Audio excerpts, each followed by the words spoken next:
La Rinconada, the closest inhabited place to the sky on Earth, where people are living above the clouds. At this extreme altitude of 5,100 meters or 16,700 feet, the atmosphere significantly thins, and the locals are living with only 50% of the usual oxygen levels. Their bodies have evolved to produce 2 times more blood cells than ours. On this barren land, not even a single tree can survive because of the low air pressure. This town in the Peruvian Andes is even 300 meters higher than Mont Blanc, the highest peak in the Alps of Europe.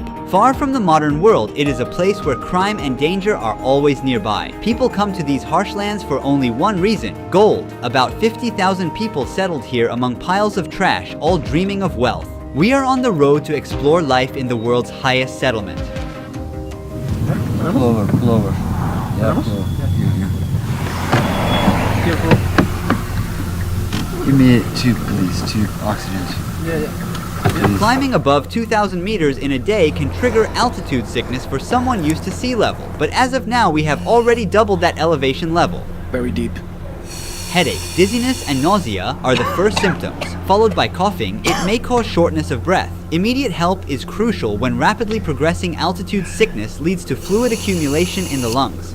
At high altitudes, the body loses about twice as much water through breathing, so it's important to keep hydrated.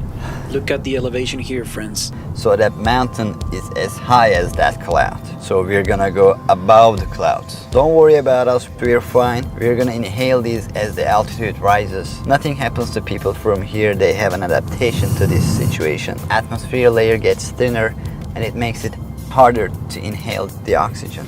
But we will get used to it. The place we're heading to is a mining town. Deadly chemicals like cyanide and mercury used in gold processing have contaminated the soil and agricultural water in the settlement. Before starting the journey, we also packed plenty of food and clean drinking water. We're born here. We are adapted to this elevation. The normal oxygen level in blood should be between 95 and 100%. Below 80%, vital organs become negatively affected. I'm trying to normalize my current 72% level with oxygen, but it's a temporary solution as we're going up higher every minute. The town is literally surrounded by tons of waste stretching for miles. Nature has given place to piles of garbage. The moment we arrived, a sickening odor hit me suddenly. We are at our hotel in La Rinconada. Our guide is setting up the oxygen tank for us. What is the name of this hotel? Cielo means sky. You use the oxygen tank for 5 minutes first, and after a little break, and another 5 minutes. You need time. Rest a little bit to adapt your body to this elevation. When I got out of the car, I felt dizzy. I was like going to fall. Very normal. Crimes, especially stabbings and theft, are quite common here, cause locals typically keep their cash and gold with them as there are no banks available. We're teaming up with 2 police officers to keep us safe while we're filming. They are undercover police and they will follow us everywhere we go. Marco directs us to coca leaves, as he thinks it's a remedy to avoid getting altitude sickness, a traditional habit And here. also coca leaves there. Coca leaves. I think they're consuming this for altitude sickness. They chew 3 or 4 leaves on one side of their mouth. These leaves, which are illegal in most countries, produce a kind of numbing effect that helps users relax. It's good for almost everyone. Maybe one of the police officers can carry this. We leave a busy and tiring day behind, and we will explore the town the next day. We are in the center of La Rinconada at sunrise. The police officers are by our side. The surroundings are full of local cafes, markets, and people. Even though I just woke up, my body feels dead tired, like it hasn't rested in days. Walking is hard with the dizziness and nausea. The dry air gives me a sore throat and chapped lips. As the night gave way to daylight, piles of garbage in the side streets became more visible. Even though it's summer and we are close to the tropics, the ground is frozen. In this place where the nighttime temperatures drop to minus 10 degrees Celsius, people are living in metal shacks without electricity or heating. No kitchens or bathrooms in these houses, and thousands of people have to use the same public toilets and baths for their personal needs. Like a web over the town, these hoses carry water from the glaciers above to the center. Almost nobody we meet here is originally from this place. Most have come from other regions of Peru with the dream of finding wealth through mining. The gold prices multiplied 6-fold between 2001 and 2012 and led to a population boom in the area. However, the conditions are extremely harsh for the 50,000 people living here. There's been no effort to develop infrastructure suitable for the growing population. Every day, thousands of people throw their garbage on streets indistinguishable from dumping sites. There are no services from the government to pick up this trash. People are on their own. The most terrifying problem is the lack of a sewage system.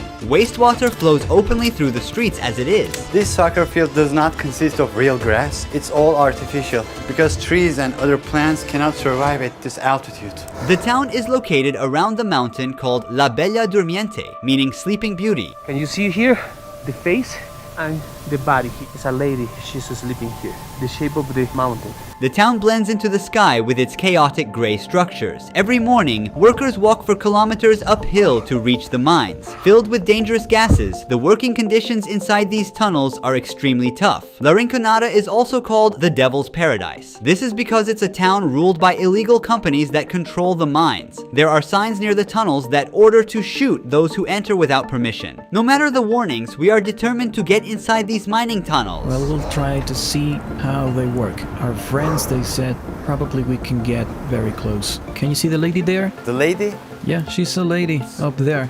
they collect the leftovers. Yes. Women are forbidden to work in the mines. According to local beliefs, the Sleeping Beauty becomes jealous and brings disasters like earthquakes if a woman touches its gold. They earn their living by searching for gold in waste rocks thrown outside the mines. Children searching for gold on the mountain can be easily identified by the frostbite marks on their cheeks. Being foreigners with cameras, we attract a lot of attention. After this point, I handed Marco my phone to capture footage inside the tunnels. These figures near the mining site, decorated with dried flowers, fruits, and alcohol bottles, represent mountain gods. Workers come here to pray for protection from accidents and success in finding gold. Incidents such as explosions, roof collapses, and gas poisoning occur about 25 times more often compared to advanced countries. If a mine worker dies, a company pays approximately $600 as compensation. The concept of a regular salary doesn't exist in La Rinconada. Miners work under an outdated and illegal labor system called cachorreo. They work for the company without pay for the whole month and then get one day to work only for themselves, taking home the gold they find as their salary on that day. Depending on the success of the cachorreo day, they may earn a significant amount or even end up working for free, so their income is theoretically determined by luck. However, the miners try to minimize this uncertainty by sometimes pocketing good-looking stones or hiding them in some secret spot for the cachorreo day. My oxygen level is now at 65%, way below the normal 95 to 100%. So I breathe super fast. My heart rate is like over 120 while it should be between 80 to 100. Right now a local is checking his oxygen level. His results are way better than mine. 82% oxygen and a pulse of 97. I can no longer stand. I'm going back to the hotel to get some oxygen. I'm keeping my coat on to stay warm as there's no heating. Now we're gonna wait a few hours to explore the city's dangerous nightlife and talk with some mine workers. While I'm resting, you should know the true cost of the gold. Each ring containing 8 grams of gold generates approximately 20 tons of waste during production. At the top of the mountain, an acid mine lake was formed because of the rocks which are extracted with gold. These rocks, high in iron sulfate, undergo oxidation when they come into contact with water and air, resulting in this deep red color. People living by the stream grow their crops and raise their animals with water contaminated by mercury and cyanide. The average lifespan of the locals living here is only 35 years, but chemicals aren't the only reason. At this altitude, each breath contains about 50% less oxygen compared to sea level. Therefore, the blood of a La Rinconada resident is twice as dense as that of an average person, leading to potential blockages in blood vessels and fatal outcomes. After a tough day, miners are rushing to the town center. Electricity is only available on a few streets here, leaving the rest of the town in darkness. All the mine workers are here. They're shopping and socializing between each other. Stalls and little shops all around, selling everything: street food, clothes, household stuff, you name it. Kids are playing outside with endless energy until late at night. Oh, los argentinos. How old is he? 12. Is there only primary or also secondary school? Yes, there is. How big is the school? Not very big. Is there higher education? No, there is not. After that, you need to move to Puno or Juliaca to study. What if they don't move? Do they start working in the mine? Yes. As you see, people come here to exchange their gold pieces for solis. We are in an exchange office now. To keep out the robbers and attacks, they've placed iron bars in front of the counter. Now we're gonna see how they convert gold. Let me catch my breath, man. The ore you see is the result of a worker's hard labor spent throughout the month. Right now, the gold is in an amalgam with mercury, and heat treatment will be applied with a blowtorch to separate the two metals. For every gram of gold, about 2 grams of mercury evaporate and mix into the atmosphere. What is the hardest part of doing this job?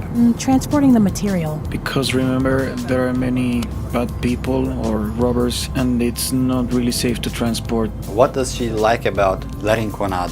Mostly there's nothing good because, as you can see, everywhere is contaminated. Well, you can earn a good income. Above the national average. That's why people come here. Different herbal tea mixtures are also consumed to reduce symptoms like headaches and fatigue. We call emoliente. What is this made of? Water, different herbs, and syrup. It's really good. Try a little bit. It's heavy. It's too hard to drink. We can't go more far. To there is no more electricity, no more lights. And it's better to stop here. Most miners spend their hard-earned money on alcohol and nightlife on these streets. If the living and working conditions do not kill a person, then a knife or AIDS does. Nightclubs are the most dangerous spots in La Rinconada. In this street there are bars, nightclubs, and some companionship options for mine workers. We are at the center of human trafficking, robbery, and murder in La Rinconada. If you look there, you can see the lady. There are many people trying to buy a rose for the ladies here. According to Puno police, approximately 2,500 underage girls are being exploited in these places we just walked by. The town has only one police station, and the Peruvian government isn't putting in any effort to combat these crimes. Is there a jail here? No. We call Calabozo. There is like a place, a very small place. There's no hospital in the city, right? There is a tiny, very tiny clinic. Maybe 2, 3, 4 rooms max. We're now meeting with a miner who has spent 12 years working in La Rinconada. He also owns the only gym in the town. After a day of intense physical labor, miners continue sweating out. Ramiro is one of the few lucky miners. What is the largest amount of gold ore you ever found in grams? 200 grams. Oh wow, he found 300 grams in one piece. It's a lot of gold. Are you married? Yes, we have 3 children. They're in university. Do you advise your children to work in the mines? No, because it is very, very dangerous. They rob when the miners collect gold. How does elevation affect your body? Even though I'm from Puno, I have that problem. Puno is at 3,800 meters above sea level, so coming here at 5,000 meters above sea level, it starts to be challenging. Digestive issues at first, 3 days of suffering. How much money do mine workers make? Sometimes it goes up, down, down and up. One would earn more or less around 2,000 Peruvian soles and a little more. Your hands are so affected by working in the mines. I accidentally hit myself with a rock while trying to separate the mineral from the gold. So you're using a stone to crush, and then suddenly, bam, injuries, injuries, injuries, especially on this side when you're crushing. Are there any passed away mine workers? It's quite constant. The mine, many say, is for strong men. They don't mean strength in muscle size. Primarily, it's more about mental strength, about resilience, about mastering and considering the altitude. It's not so simple. We're 5,000 meters above sea level. Although the dream of coming to La Rinconada and finding a large gold ore may seem attractive from the outside, most miners and their families never achieve the financial comfort they desire. The Peruvian government has been silent for years about the illegal operations in gold mines and the abuse of workers. Despite all these conditions, people continue to seek the opportunity of a better life in the world's highest settlement. Thanks for watching. Don't forget to subscribe so you don't miss new documentaries. See you in the next video. Ruhi Chenet was here.